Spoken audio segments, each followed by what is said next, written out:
ఇప్పుడు పవన్ కళ్యాణ్ లేకపోతే మహేష్ బాబు లేకపోతే ప్రభాసు వీళ్ళు ఒక హుందాతనాన్ని పాటించాలి.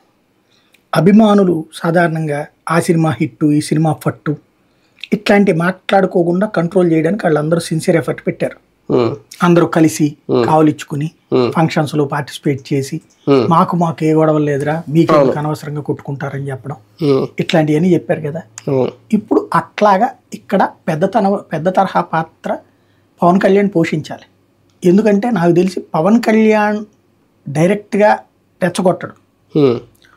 వీళ్ళది ఎట్లా ఉంటుందంటే మనకి పవన్ అంటే దేవుడు, ఆ మధ్యన పవన్ మాలలు కూడా వేసుకున్నారు. అవును, పవన్ మాలలో చిరంజీవి మాలలు ఉన్నాయి. కాబట్టి అలాంటి తత్వంతో ఉండేటటువంటి ఒక సెక్షన్ ఆఫ్ యూత్ ఉంటారు. వాళ్ళని మనం దూషించలేం, ద్వేషించలేం. ఎందుకంటే దాని ద్వారా వాళ్ళు ఏం తప్పు చేయట్లా. సమాజానికి కాస్త సర్వీస్. చిరంజీవి అంటే దేవుడు, ఆ దేవుడు సేవ చేశాడు కాబట్టి మేము సేవ చేస్తాం. పవన్ కళ్యాణ్ దేవుడు కాబట్టి సేవ చేస్తాం. అంటే ఆయన మాల వేస్తారు. ఇప్పుడు చిరంజీవి గారు ఉన్నారు, ఆయన హనుమాన్ మాల వేస్తారు. ఆయన వేసారని చెప్పి చిరంజీవి అభిమానులు అప్పుడు వేసేవారు. అలాగే పవన్ కళ్యాణ్ గారు మాస్తే వేసేస్తారు. అది ఇంకా పవన్ మాల చిరంజీవి మాల అంటారు అంతే.